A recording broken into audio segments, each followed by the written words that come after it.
On a stormy day in Mississippi, 13-year-old Leigh Occhi disappeared from her home without a trace.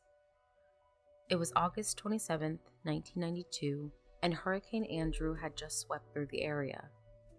Her mother, Vicki Felton, returned home to a scene of horror, finding not only her beloved daughter missing, but also evidence of blood in the house. The mystery surrounding Leigh's disappearance has baffled investigators for decades. What happened to this young girl, and who is responsible for her vanishing?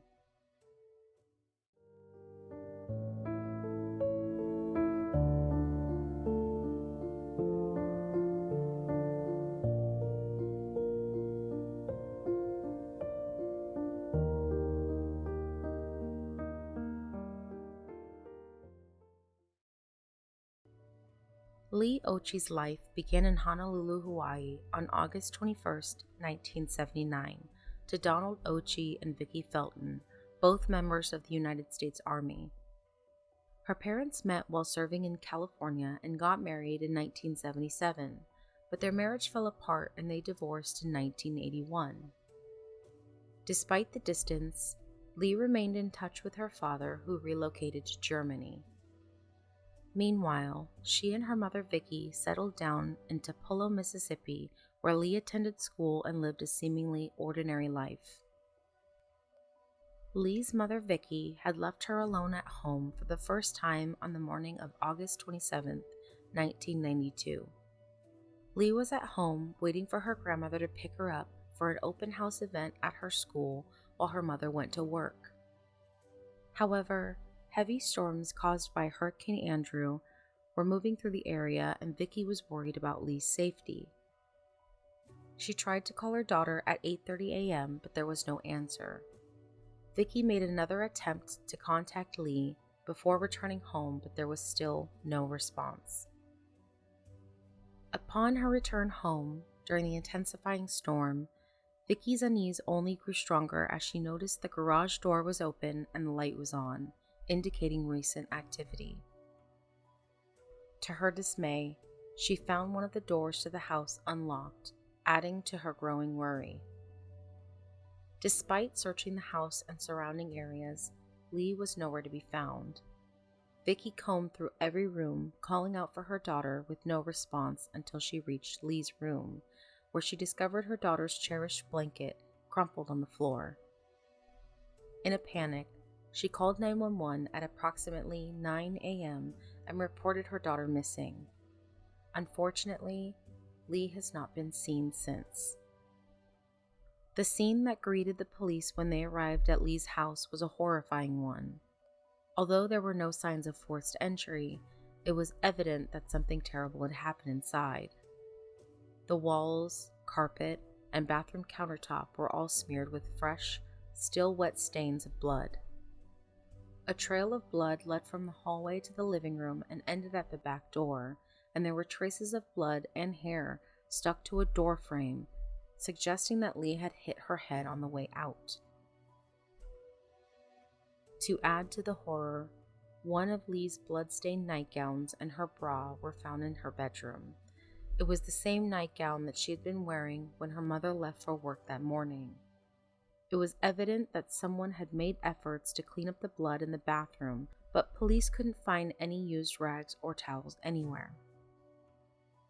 According to Tupelo Police Chief, the appearance of the blood on the nightgown suggested not only did the blood drip down onto it, but also that the injury from which the blood came from was likely above the neck.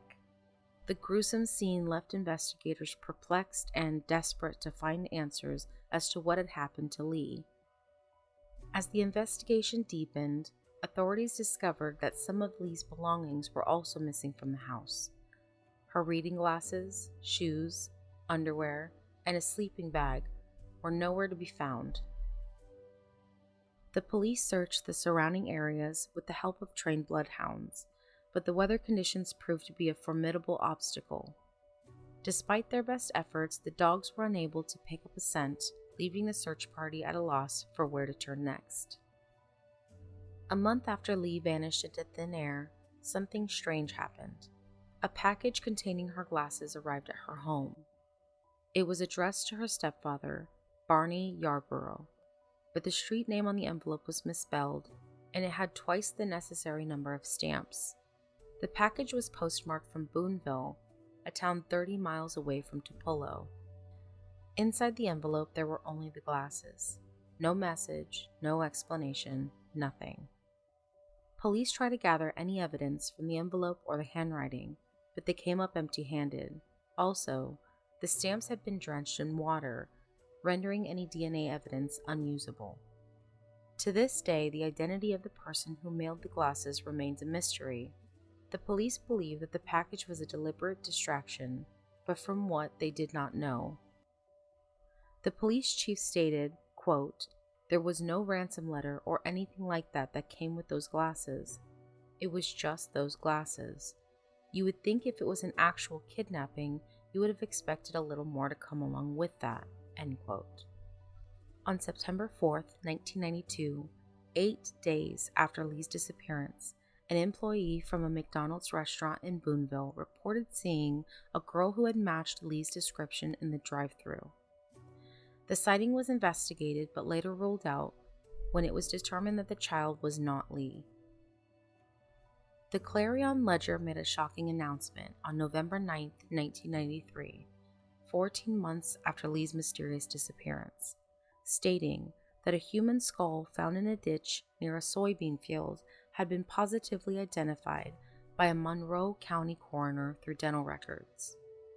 However, this claim was later retracted after further forensic testing revealing that the skull belonged to a missing 27-year-old woman who disappeared in March of 1993. Unfortunately, they faced a daunting challenge as they had very little evidence to go on. Despite interviewing several persons of interest, no one has been charged in connection with her case. As soon as Donald learned of his daughter's disappearance, he expressed his gut-wrenching feeling that it was already too late. While scouring the area for any sign of Leigh, locals began pointing fingers at Donald's ex-wife as a potential suspect. Although Donald had his own suspicions, he struggled to believe that his ex-wife could be involved. Meanwhile, rumors swirled that Leigh's stepfather, Barney Yarborough, who had been recently separated from her mother, was abusive towards her. However, after providing an alibi and passing a polygraph test, Yarborough was ruled out as a suspect. After Leigh's stepfather was cleared of suspicion, Vicky was subjected to 3 separate polygraph tests, 1 by the local police and 2 by the FBI. Interestingly, all 3 independent examiners concluded that Vicky had displayed deception during the tests. According to her, she thinks the culprit behind Leigh's disappearance was Oscar Mike Kearns, a man from the neighborhood who knew Leigh from church.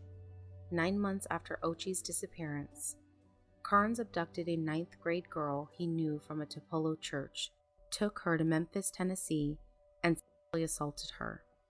He was sentenced to serve over 8 years for that crime.